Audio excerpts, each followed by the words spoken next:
vyao jinsi vilivyo currently sasa hivi. Yanga wanaonekana kama wako down fulani. Na sio kama down, wana pressure kubwa sana. Na kitu kingine kama unavyosema, pressure ya kuwa katika kilele pale unaongoza ligi, ni pressure ambayo inaweza kupelekea ukapoteza point kwa sababu muda mwingi unamwangalia mwenzako anakuja vipi, au sio? Kwa hiyo tunaona advantage ya Yanga kuchukua ubingwa ipo, lakini katika pressure kubwa sana. Okay, tuangalie wachezaji ambao wana nafasi ya kushambulia eneo la mwisho katika vilabu vya Simba na Yanga. Prince Dube ni mshambuliaji kinara katika kikosi cha Yanga, lakini pia Selemani Mwalimu ni mshambuliaji kinara katika kikosi cha Simba. Yaani hawa tunawaangalia ndio watakuja kuzalisha magoli mengi sana kusaidia timu zao zipate ubingwa kuelekea duru ya mwisho hii ya msimu huu. Sasa ukimwangalia Prince Dube namna ambavyo anakosa nafasi nyingi katika mechi za Yanga, unaweza kumtoa katika kuwa mshambuliaji bora ambaye ni msaada mkubwa katika timu ya Yanga. Lakini pia kimwangalia Selemani Mwalimu pia naye ni vile vile amekuwa kutumia hata Hanzi. Kocha Steve Barker, kocha wa Simba, amekuwa akimwandisha benchi, akimuingiza baadaye sana dakika 70 kwenda 80. Sasa hii inaashiria nini? Kwamba Simba na Yanga hawana washambuliaji ambao watakuja kuwa msaada mkubwa katika magoli katika timu zao. Prince Dube, the same apply kwa Selemani Mwalimu. Unadhani kama kweli Selemani Mwalimu na Prince Dube namna ambapo, kwa sababu Prince Dube anapata nafasi kuanzia kikosi cha kwanza. Dakika nyingi sana. Ndio nataka nije huko. Selemani Mwalimu anapata dakika chache sana. Lakini anazitumia anafunga.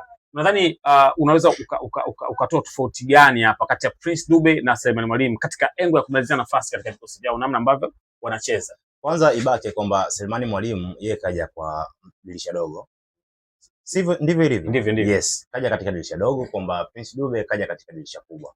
Na Prince Dube katika klabu ya Yanga yeye kadumu pale muda mrefu zaidi kuliko yule mwenzake. Sawa? Lakini Selemani Mwalimu kwamba yeye hapati muda mwingi sana kutokana na mabadiliko ya kochi yeye kutokana na mbinu zake za ufundishaji anapenda sana kutumia viungo. Umeona? Anapenda kocha wa Simba sasa. Yes. Kocha wa Simba. Yes. Anapenda sana kutumia viungo. Kwa nini? Anahitaji kwamba ile combination ya viungo na backline zote za pembeni, I mean namba 7 na namba 11. Yeye ndo silaha yake kubwa sana, ndo mashambulizi yake mengi huwa yanaanzia huko pembeni. Kwa hiyo pale sasa tunaona kwamba huo tofauti, kwamba kwa nini anampumzisha Selemani Mwalimu. Selemani Mwalimu mimi naita ni finisher. Baada ya kupata matokeo au hajapata matokeo katika ule muda kuanzia dakika ya kwanza mpaka dakika 45. Katika ile duru ya kipindi cha kwanza kwenye mapumziko, akiona kwamba kuna tofauti, kuna errors yoyote, either kwamba ile namba 10 aliyoiweka au namba 8 kati ya mmoja wapo, namba 8 na namba 6 I mean. Yes, namba 8 na namba 10 yoyote atakapokuwa na injury ya aina yoyote, hawa kuonyesha performance ile alikuwa anahitaji yeye, ndipo huyu Selemani Mwalimu ambaye mimi namuita finisher, yeye anakuja pale. Na mara nyingi tumeona zaidi ya game 3 au 4 anamletea matokeo yaliyochanya, afu yeye ndiyo muamuzi wa mwisho. Tofauti na Prince Dube anacheza dakika zote 90. Hakuna chochote. Sawa, anakuwa na mikimbio mizuri, lakini isiyokuwa na madhara. Tofauti na Selemani Mwalimu. Sawa, mikimbio ya Dube sawa, anakimbia vizuri, lakini hakai katika position zilizo nzuri ambayo inaweza kwamba ikawanufaisha kwamba timu yake kuipa ushindi zaidi. Lakini hapo kwa Prince Dube kuna nafasi, unasema ana mikimbio mizuri, kukaa kwenye position nzuri kwa maana ya kwamba mipira iweze kumkuta. Kwa hiyo kuna nafasi nyingi Prince Dube amezikosa, ambazo zimemkuta kwenye position ya kuweka mpira kambani. Yaani yeye na goli. Sio nafasi moja, sio nafasi mbili. Ni nyingi. Na amekosa. Sasa hapo utazungumzaje? Kwa sababu unaposema kujiposition kukaa kwenye nafasi nzuri, maana yake mpira ukute katika position nzuri uweze kufunga. Mara kadhaa Prince Dube amekutwa katika nafasi hizo, yeye na mpira na goli ile pale analiona, amekosa nafasi hizo. Unaweza kumtemni mshambuliaji wa namna gani? Nafasi 3 akupe hata moja, wakati mwingine anakosa zote. Kwanza tukubali kwamba timu ile iliyoisha katika mzunguko wa kwanza huu wa ligi kwamba kulikuwa na rumors. Zile sio rumors, ni kweli kwamba Prince Dube alitakiwa aachwe. Sawa, alitakiwa aache. Sasa ile ilikuwa inamletea katika akili yake mentality kwamba inamdiscourage sana, kwamba anajua kabisa kwamba mimi nitakapofanya vibaya na ile pressure sasa ya timu jinsi ilivyo na viongozi jinsi wanavyompa pressure vile kumwanikiza, kwa ile confidence anaikosa, licha ya mshambuliaji mzoefu anaijua ligi nzuri zaidi ya NBC hapa Tanzania. Hii sasa kwake inamletea kigugumizi katika miguu. Kwa nini afanye? Ndio maana unakuta kwamba baadhi ya mipira iliyo mizuri ana uwezekano mkubwa wa kuscore, yeye anapata ketete cha miguu. Sasa pale inahitajika kwamba psychology ya walimu wanaomtrain yeye wamtrain vizuri, wamuondoshee ile katika ile hofu. Sawa, ni michezo ya kawaida, ni vitu vya kawaida katika mchezo huo, vinatokea vitu kama hivyo, lakini psychology haiko sawa.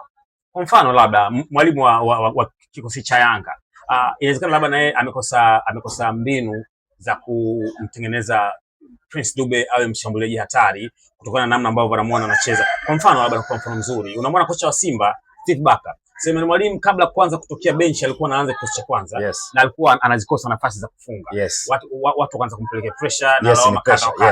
This time around unamwona Steve Barker anamuingiza dakika ya 70, anatokea bench Selemani Mwalimu na anakiingia anafunga.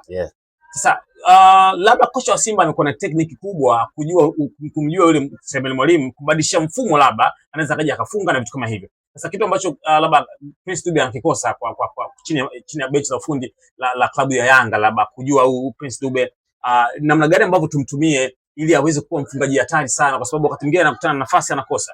Kwa nadhani hapo labda ni kama ulivyosema, kuna psychological bench la ufundi kumweka Prince Dube na kumjulia ni wakati gani tumweke uwanjani aweze kufunga na awe na mikimbio namna gani. Sababu ukimwangalia Selemani Mwalimu ni kama sasa amekuwa hatari baada ya kuwa anatokea bench. Akitokea bench anafunga. Sasa utamsifia kocha wa Simba ama utamsifia Selemani Mwalimu? Hapana, hapa kwamba anayetakiwa kusifiwa ni coach. Coach ndio anayejua kwamba madhaifu ya wachezaji, coach ndio anayejua kwamba uzuri wa mchezaji, kwamba huyu mchezaji ndani ya dakika kadhaa, unajua kwamba mchezaji sio robot. Sawa, mchezaji sio robot, mchezaji ni binadamu. Kwamba ile blood inapochemka ndipo temper pia wanafanyaje, inashuka. Sio, umenielewa? Sasa Selemani Mwalimu kwa nini alikuwa anakosa zile kosa, na anajua kabisa kwamba hii timu ina uhaba, inahitaji ubingwa, inahitaji magoli. Huwezi kwamba kuwa bingwa pasipokuwa na ushindi. Huwezi kuwa bingwa pasipokuwa kushinda hizi mechi zako. Selemani Mwalimu kwanza alikuwa hayuko kiungo mchezeshaji wa kumpa yeye forward kama forward aweze kwenda kule kuscore. Tunaona Selemani anarudi nyuma, anakuja kusaidia huko nyuma, anaitafuta mipira nyuma, anarudi mpaka bimba rakati, anatafuta mpira aende nao kule juu. Timu hiyo kwamba unajua kabisa kwamba kuna walinzi walio wazuri, kuna namba 6 pale zinazosumbua sana, zinazogonga. Hawezi kukuacha wewe ukaendelea kuflow mpaka kufika kule golini uende kumzuru. Huu ni uongo. Sasa mbadala wake Selemani Mwalimu ulikuwa hakuna. Nani anayempelekea mipira kule ili aweze kuipia ushindi katika timu yake? Hakuna. Sasa hicho anachokifanya Steve Barker, kumtoa Selemani Mwalimu anatokea bench na anakuja anakuwa na madhara, ni mbinu sahihi. Ni mbinu sahihi kwa Selemani Mwalimu. Ni mbinu nzuri na tunaona matokeo yake. Sisi tunachotaka matokeo. Tunachotaka sisi matokeo, kwamba umekuwa bench, umeusoma mchezo jinsi ulivyo. Unaingiza. Bwana, nataka ufanye hichi na hichi na hichi na hichi. Ukishasikiliza yale maelekezo na kweli anaenda kufanya yale maelekezo ya mwalimu, wewe unataka nini tena hapo? Okay, tumalize. Na ina maana katika hilo la Selemani Mwalimu tunamsifia Steve Barker. Sasa kwa Prince Dube, unadhani kipi cha kufanya naye awe miongoni mwa washambuliaji ambao wanafunga nafasi 3, anakupa 2 au anapata zote? Coach kama coach ajue kwamba Dube anataka nini. Na akishajua kwamba Dube anataka nini, kinachomsumbua Prince Dube ni pressure tu. Psychological ni bado kwamba wanabidi wamtreat vizuri yule. Wamtoe ile hofu, wamweke katika mazingira yaliyo mazuri. Ataendelea kufunga tena na tena kama alivyokuwa Azam FC.